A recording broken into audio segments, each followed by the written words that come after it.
Hi. In this video, I'm calling this video, Am I Really an Anarchist? This video was prompted by a comment from one of my friends, Mark, who talked about some of the things I said in earlier videos on the class and the state. And I was saying how difficult it is to get rid of classes, you know, and class society and the state. And he goes, well, you know, like if the state's so hard to get rid of, maybe we need to just accept its inevitability and go with it and kind of make reforms, you know, or operate through the state or with the state to get the things we want. And so that, I mean, yeah, so that prompted me to think about how I might reply to that. And one of the things that I think I should say from the start is, like, in those videos on class society, and I'm talking about mostly about pre-capitalist class societies like feudalism and ancient Rome and so on. I mean, I make the assumption that Marx's theory of the state is absolutely right, and the state is the executive of the ruling class, and I'll talk about that in a bit more in a minute, but it's like that the state operates to carry out the will of the ruling class. So why would you want a state of that type? You know, why would you want to be part of it? Why? So, like, in a sense, I can see why Marx is asking me this question. And assuming the state will be an organ of class power that works hand in glove with the ruling class. And I mean, while I generally agree with that, as I'll say in this video, I think that the capitalist state is a bit different from that, and that has certain implications, and, you know, it's worth looking at. So I'm going to start off by talking about two views from classic sociologists, foundational sociological writers on the state. Weber's definition of the state is that the state is the institution which has a monopoly on the legitimate use of force. You know, in other words, that the whole society, in a sense, endorses the work of the police force and the army as representing the state, and the state, you know, like, whereas if you're a criminal underworld figure or whatever, a mafia and so on, you don't have any legitimacy. And so, although you use force to get what you want, it's not legitimate force. And it's only the state, like the police force, the army and so on, which has the legitimacy to carry out force on behalf of, you know, society, let's say. I mean, to me, this is a bit of a tricky concept or tricky notion of the state, because I don't think the state has always got this kind of legitimacy. I mean, you know, I don't imagine the Roman army was much beloved by states, and I mean by slaves. I don't know if they always thought that the Roman army was legitimate, or that it acted for society on their behalf or something like that. So, and like, this has come to the fore recently with the whole Black Lives Matter protests in the United States and around the world. I mean, in a sense, the police force, black people believe that the police forces do not act in their interests, and in a sense their use of coercive power is not legitimate. So this is tricky, and it leads me to think that Weber's definition should be at least reformulated to say that the state is the organization in society which has an effective monopoly of the use of force. So when we talk about, you know, like, in other words, it's not that everybody agrees with this, but effectively that they're the biggest, you know, the biggest gang in the society, and then and what they do, they can ultimately win any conflict with any other part of society, if it gets to force and using coercive power, and that's why we talk about failed states. Failed states are the ones where this kind of monopoly of effective forces has failed, and the state can no longer do that. So and gangs and warlords take over large sections of society, and the state can't effectively intervene, like in Mexico with drug gangs, or in Somalia, you know, after the fall of the state in Somalia, or even in Afghanistan today, where the state's power is contested by the Taliban. All right, so now that leads me on to talking about Marx's definition of the state. Well, possibly it's not a definition so much as a description, in the sense that like Weber, he would also probably agree that the state is the organization in society, in a particular society, which has a monopoly of effective force. But what he wants to say about this is that in history, in societies, in general, the state is the executive of the ruling class. And he uses that phrase, I think it's in the Communist Manifesto. I accept this idea in most cases, and want to use the term executive in two ways. First of all, in terms of executing the will of the state. The police, the army, or even a subsidized militia or whatever, is carrying out the orders of the state apparatus. The state, so the state is the executive for the carrying out part, the part that executes the will of the state. But it's executive also in another sense, in the executive, the way we use the term executive to refer to a body in an organization which sort of gets together and meets and plans things and works out things for the whole organization. The state's like that as well. It organizes the power of the ruling class. So it's like a cliche to say that anarchists and socialists are divided on the issue of the state. So let me just explain that difference of opinion, and this is, you know, like it relates to the topic, am I an anarchist? Well, in terms of after the revolution, anarchists believe that we do not need a state, right?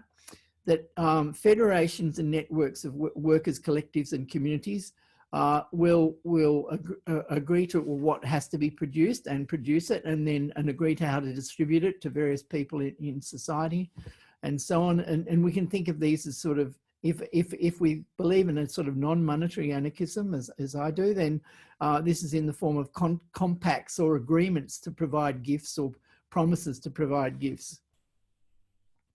And so the anarchists believe that community meetings and consultations between communities and people working on projects is the way to organize the economy. We do not need a state to coordinate this. And that doesn't mean that anarchists think that there is no place for armed force in an anarchist society. I mean, for a start, the revolution itself is an act of armed force, or at least contesting the armed force of the ruling class successfully. An armed force can be organized locally within an anarchist society by communities, and these sort of local militias, let's call them this, can be federated if necessary to deal with a huge military crisis of some sort or another. So the anarchists believe in using force to defend the revolution, but not through a state. It's not organized by a state. That's because there's no ruling group in anarchists, in an anarchist utopia that makes decisions for the whole of society and has a body of enforcers who will carry out those decisions regardless of their own ideas and preferences and impose them on society as a whole. Instead, different parts of society operate autonomously and collaborate in different ways. Socialists have a very different view of after the revolution. The state, they would argue, is still a necessity to coordinate a society, even if it's controlled by what was previously the subordinate class, you know, the proletariat, the workers, whatever.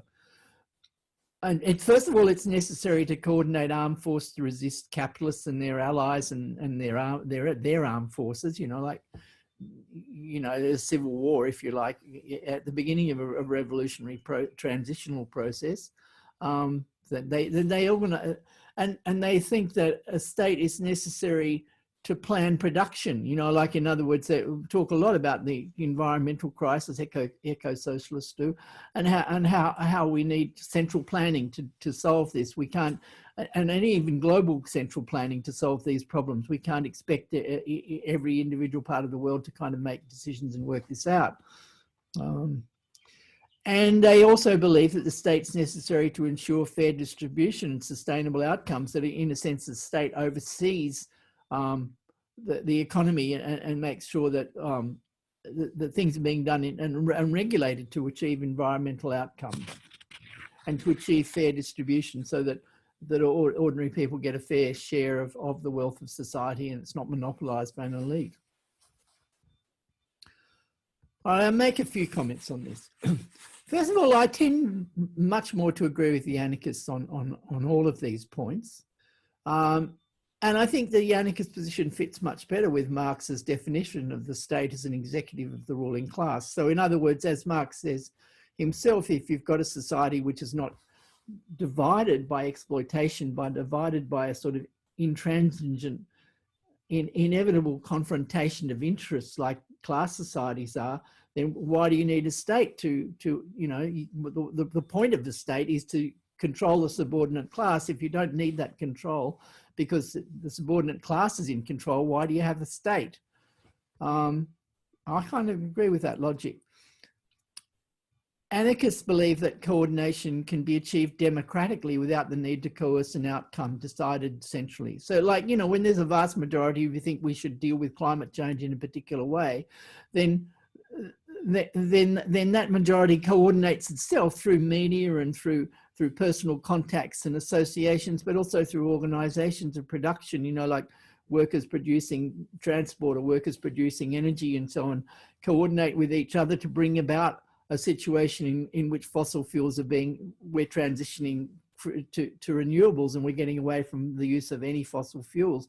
That sort of thing can come from the whole of society when you've got a vast majority wanting to do that and you have an anarchist society where producers decide what to do, then that's what they decide to do. And that's how they organize their connections with other producers in order to do that and come to agreements that may be necessary to make that happen. You know, like we're going to need, you know, so many tons of steel and aluminium to make these windmills here, and you know, we have to get the agreement of the local community that this is a good idea and work out how to do it and so forth, or whatever, you know. Okay.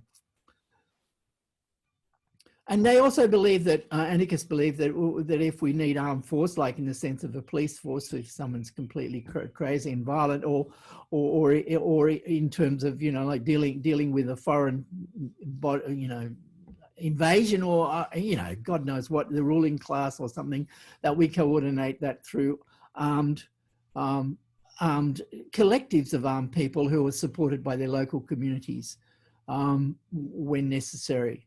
And like Vernon Richards in his classic study of the anarchists in the Civil War in Spain talks about the anarchist revolution in Spain in the 1930s, and he says that, you know, like the anarchists organized militarily as anarchists, as federated groups of collectives of people in armed struggle. And it was only when they were put into an army centralized by control of the state that things went pear-shaped. So whether that's true or not, the point is that anarchists, it's clear that from what he says, and he's absolutely right, that anarchists believe that armed struggle does not depend on a state. It can be organized without it. So yeah, so okay, so that's you know, like that's a part of me that I don't hesitate to call myself an anarchist. It's about what will a society look like after the revolution. All right, the next thing to talk about though is the state in capitalist societies. Now, I totally agree with Marx's understanding of the state in previous class societies, and you know, when I was talking about it in previous videos, you know, that's in a sense the reference point. The state in those societies organizes ruling class control and supervises the armed force that secures exploitation of the population at large. You know, like we're looking at the Japanese feudal state, China, you know, Bali, the Aztecs, whatever you name it, right? However, my sense is that in capitalist societies are a bit different from that. That what we have is much more of a situation of a balance of forces, in which capitalism is dominant, and the ruling class, capitalist class, is through the capitalist machine comes to dominate society. But at the same time, the ordinary people, the working class, especially in the rich countries, but not just in the rich countries, exercises some degree of countervailing power. And in that situation, the state ends up by being itself a balance of the almost like this is the point of agreement. You know, this is where the compromise is reached at this particular particular point of the struggle between classes. And like we can see phases of it, you know, like, okay, the late 19th century when the working class got the vote and trade unions were allowed in rich countries, right? And then another stage of it when we started to get some social welfare stuff, and like, you know, the basic wage in Australia in 1920 and so on, women's vote,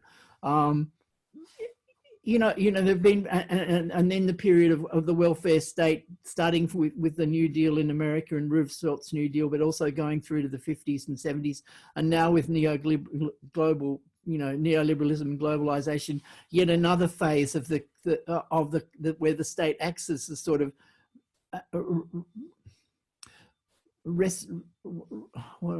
repository, yeah, that's right, of the balance of forces at any particular time. So the state in capitalist societies, in my view, both enforces the control of the ruling class and also regulates capitalism in the interests of ordinary people. So, like, let's just talk about how it enforces the ruling class. Well, it enforces property ownership. I mean, that's the main thing, and the obvious thing. The rich own property, and the police are there to protect that property. I mean, so, you know, the whole capitalist machine depends on that. And it's the same thing when you buy something, you're not allowed to steal it off the shelf and so on. This is all, you know, the machinery by which capitalist ruling class control of the working class, not just the working class, but the subordinate class generally, takes place. These things are intrinsic to capitalism, and they are enforced by the state. You know, and then there's nasty stuff, you know, like the Australia's treatment of refugees, also enforced by the state. Why that serves the interests of the capitalist class is a long story, but I won't go into it at the moment. And now let's look at some examples of where the state enforces the interests of ordinary people. Well, like an obvious example is national parks, in the sense that if they weren't owned and if the police weren't protecting them from loggers and people who wanted to, you know, move in and create a resort or whatever, then the capitalist class would just take over these resources. So national parks are an example of a situation where the society at large, or ordinary people, whatever you want to call them, are being, their interests are being served by the state, and this is the effect of previous political struggles to achieve this dent in capitalism, to make a difference, to ameliorate the excesses of capitalist society. Like, we wouldn't have any national parks if we hadn't had, you know, serious political struggles to get them, and then to have them enforced by the state. So it's like, in the conditions of capitalist society, if you get anything through politically, the way that's signified that you've got it through, and the way you prevent the capitalist class from undermining those gains, is through the state. The same thing with the welfare state, you know, the unemployment benefits, the family allowance, you know, supporting parents benefit, labor regulation, you know, against poisoning people with toxic stuff. I mean, none of these regulations are massively and totally effective, but they're certainly better than nothing within the context of capitalism. They're better than nothing. That's all I'm saying. So now having done that, let me then turn to anarchist strategies for before the revolution. Okay, so anarchists, because they believe that all states dictate, and in a sense the whole state apparatus using the police force is using a dictatorial, authoritarian apparatus that coerces people. I mean, you know, look, all of which is in some sense totally true. So they try to avoid and also to declare their utopia of a non-state future. They declare this by avoiding actions supporting actions which involve the state. So what they do is they organise community-controlled collectives. They organise things like trade unions, or they're involved in organising trade unions in community gardens, in like the massively amazing autonomous zones around the world too. Here, you know, like ZAD in France, and not to mention the Kurdish enclave and so on. and they participate in left struggles in their extra parliamentary aspects. So part of the left is trying to get the state to do something. The anarchist part of the left is still involved in the extra parliamentary, you know, stuff that goes with this, like organising, I don't know, meetings to explain what's necessary, going to demonstrations, all of these sort of extra parliamentary stuff. In terms of the environmentalist movement, to organise things like blockades of forests or blockades of the coal port, or sabotage of the coal industry, and all of these sort of things, anarchists are, you know, may well be doing some of these things. So, and the sort of examples of stuff that they might be involved would be the climate change movement, obviously refugees, supporting refugees, forestry, trying to control forestry to save native forests and so on, dealing with issues to do with workers' pay and conditions in particular industries, plants and so on, and feminist and queer activism. These are all things which anarchists can do in their can be involved in these left struggles, broad left struggles. So long as they, to be anarchists, they'll be involved in the extra parliamentary aspects of these struggles. And so they also want to promote the anarchist alternative and the anarchist revolution and so on. And they avoid participating in state politics. They don't vote and they don't field candidates. So this is where I have the most problem with, and why my own politics leads me to think that probably it's not fair to call myself an anarchist or describe myself as an anarchist. It's a misleading a bit about anarchism, because there are many aspects of this kind of analysis which I'm not totally in sympathy with, and now I want to explain that. First of all, if I'm right about the way the state also functions to regulate the capitalism in the interests of ordinary people, it seems like churlish, what would you say, quixotic, I don't know, to deny the relevance of reformist parliamentary struggles. In other words, if various kinds of reformist struggles have achieved various gains and victories in the state that have allowed capitalism to be regulated, especially like in the rich countries, not so much in the developing world, I have to say, but certainly in the rich countries, it's like, well, why would you ignore that? I mean, and okay, for example, a successful forest blockade, you know, that's all very anarchist, and all you're doing is stopping the foresters from getting in, and you know, it's very militant and it's direct action and so on. But when you get success, what happens? Well, of course, the state declares that area a national park or even a wilderness zone, and the police are there to enforce that. Certainly to the point, you know, like people will be prosecuted if you're, you know, you're a capitalist owner of a logging baron from Indonesia, and you come to Tasmania and you go into a national park and cut down an old growth tree. Well, you know, you get prosecuted.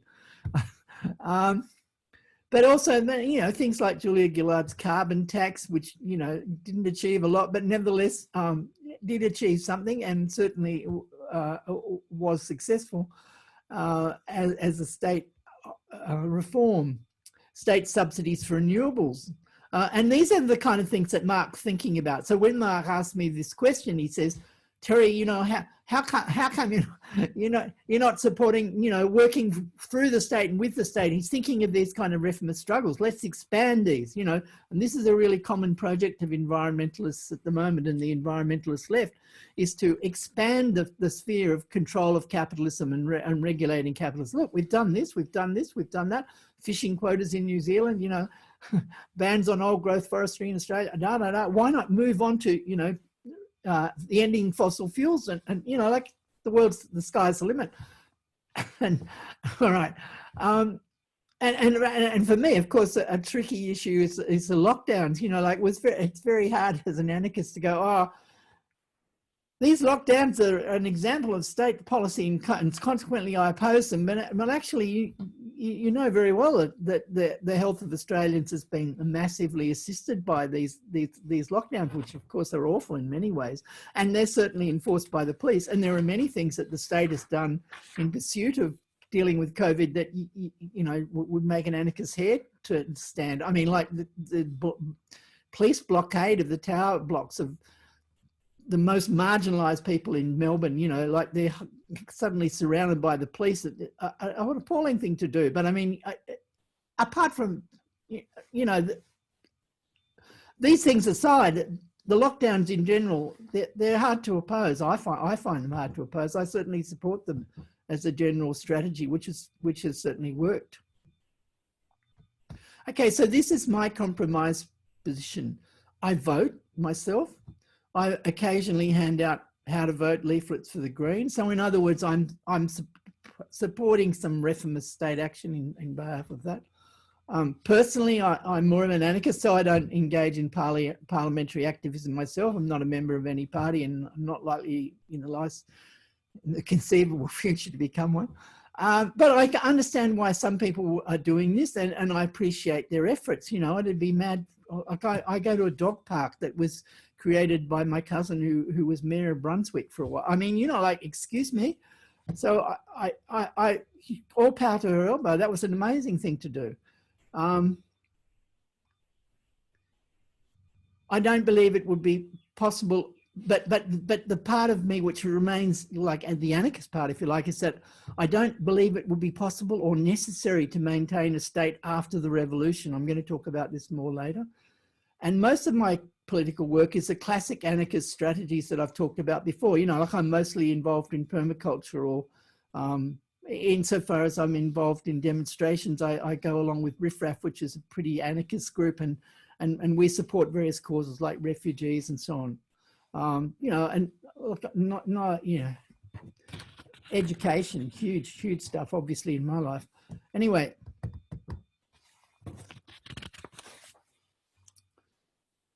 What I want to now explain is why a non-market anarchist economy cannot have a state. You know, and to me, if your utopia is a non-market economy organised by workers' collectives, then you can't have a state.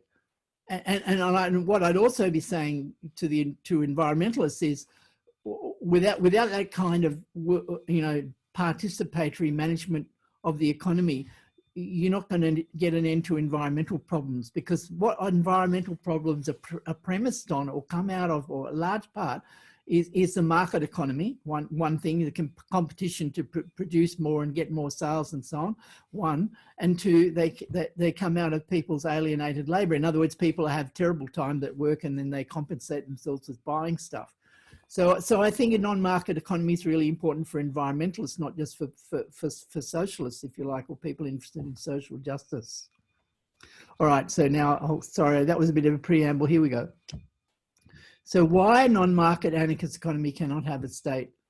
Being a paid enforcer, you know, like a soldier in the Roman army or a soldier in Afghanistan, yeah, it's not an enviable gig, right? You have to control or kill people you don't even know, mostly, because you have been ordered to do so. It's come from higher command, the state commands, and then you, as member of the armed forces or police force or whatever, do what they say. Lots of police didn't agree with the blockade of the tower, I'm sure. The same thing, certainly with the marijuana laws. There are lots of police who've smoked dope, or their mates smoked dope, and so, excuse me, you know, like, okay, being an executive of the state means doing what you're told, right? And then there's the dangers of this work. You know, if you're a soldier, there's a danger of being killed by the soldiers from another state, or by a civil rebellion or whatever, and by rebels, by gangs, mafia, by criminals, and so on. So what makes this attractive? You know, like whether we're talking about the Roman army or a soldier today in Australia. Well, income, job security, affluence compared to other members of the subordinate class. It's a, you know, like, bottom line, it's a good job, you know, compared with what's on offer in the rest. Like in Rome, be a slave, oh great, you know, be a peasant working for nothing, you know, the half-starved, oh, just terrific. No, would you rather be a member of the Roman armed forces getting paid, you know, every month? No question. Okay, so what does this mean? That for a state to function in the way that Weber talks about, as an executive with a monopoly of armed force, legitimate armed force or the authoritative armed force and controlled by the executive, the state, you know, like, no, all of this to work, it can only really work in a situation where most people are taking orders from some kind of a boss in order to live at all. It's in those situations where most labor is alienated, where people are having to do what they're told, where they don't get access to, you know, 3 meals a day in a house and so on, unless they do what they're told in some capacity for some kind of boss, whether it's a landlord or a capitalist boss or, you know, you name it. Unless that's the situation, then you would not be able to run a state. And that's exactly what the kind of scenario that anarchists envisage, where nobody's working for a boss of that kind. Where, you know, like insofar as you're being provided with a house and with food and so on, it's from agreements by other workers' collectives around the place, around the country, in your local community and so on, to provide you with those services and goods, right? So you don't depend on anyone in particular. So after the revolution, okay, what would it be like? In a society without money, where people are supplied by these sort of networks of producer collectives, free of charge, no one has any motive to become the executors, enforcers of a state apparatus.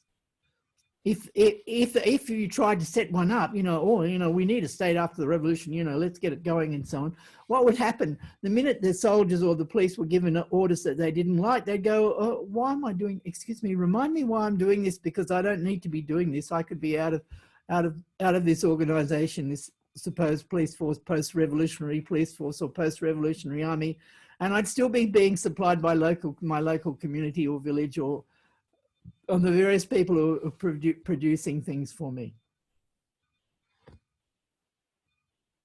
So after the revolution, when the production and distribution are really in the hands of workers and communities, a state, in the sense that Marx and Weber are talking about it, is actually impossible. And to remind you, that doesn't mean that there's no way of enforcing the popular will with violence where necessary. There's lots of, it's just not being carried out by soldiers, by an army, by anyone being ordered to carry out the controls of a central organization that has socially legitimate power to make those commands on the population at large. That doesn't happen. All right. So that's some of the ambivalence that I have about being an anarchist. You know, like, clearly in some ways I am, and in some ways I'm clearly not. And right now, okay, so let me talk about right now. Why the sort of grand reformist plans of a lot of parts of the environmentalist movement I regard as, you know, clearly I don't regard them as impossible in some sort of sense. Like, we got the welfare state, you know, we've got various sorts of environmental regulations. Why not expand all this? In a way, there's nothing implausible about that. I mean, and people go, oh, you know, we haven't got time to have a revolution and have a stateless society and classless society. We've got to do something now. This is what makes most sense because it's what we're used to, and kind of, we know that it works. All right, so let me now talk about that. So, you know, we've had a glorious history of reformist success in the rich countries, you know, not so much in the developing countries. And this does not seem likely to continue, okay. One reason is that the reforms that we need to deal with climate change and the environmental crisis are so extreme as to make it very difficult for capitalism to continue, right?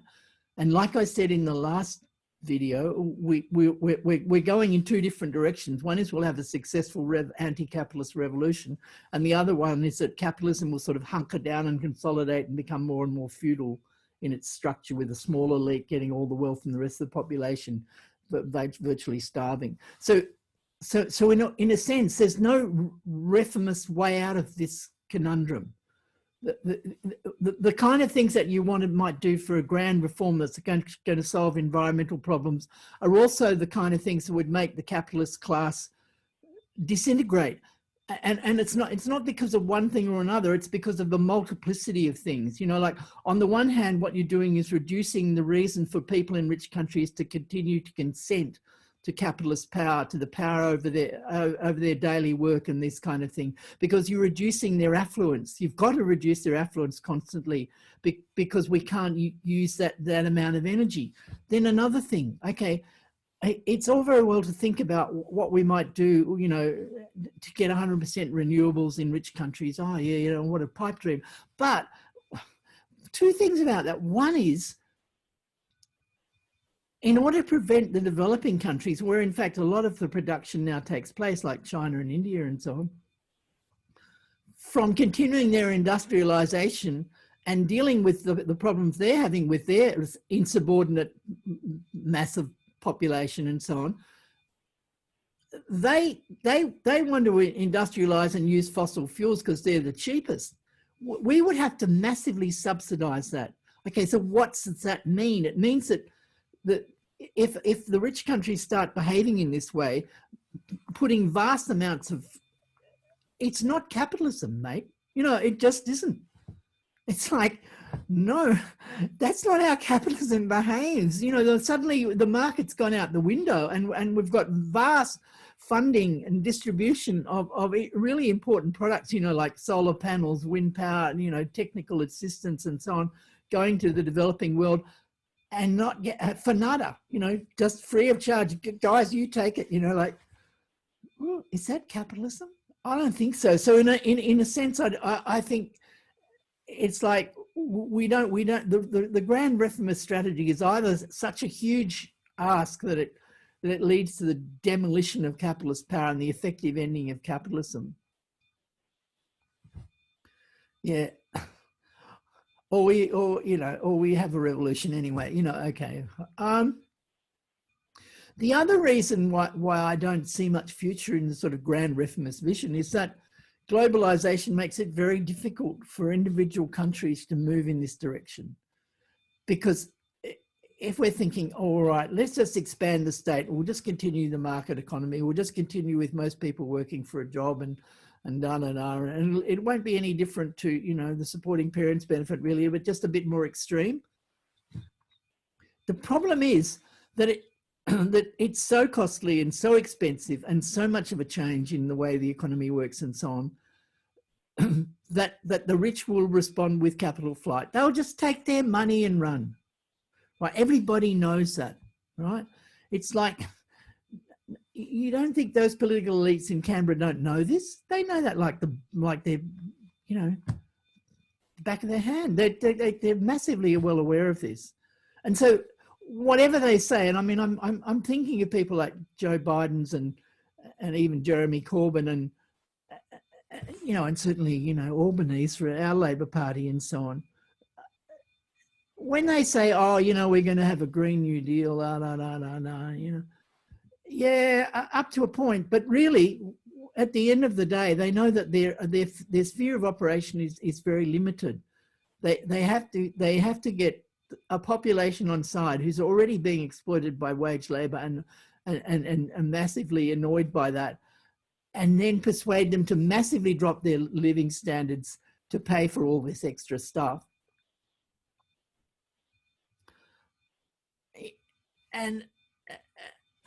And then they've got a capitalist class that's going, oh, this doesn't look very good for business. Let's relocate this plant. Let's relocate this, you know, let's relocate that.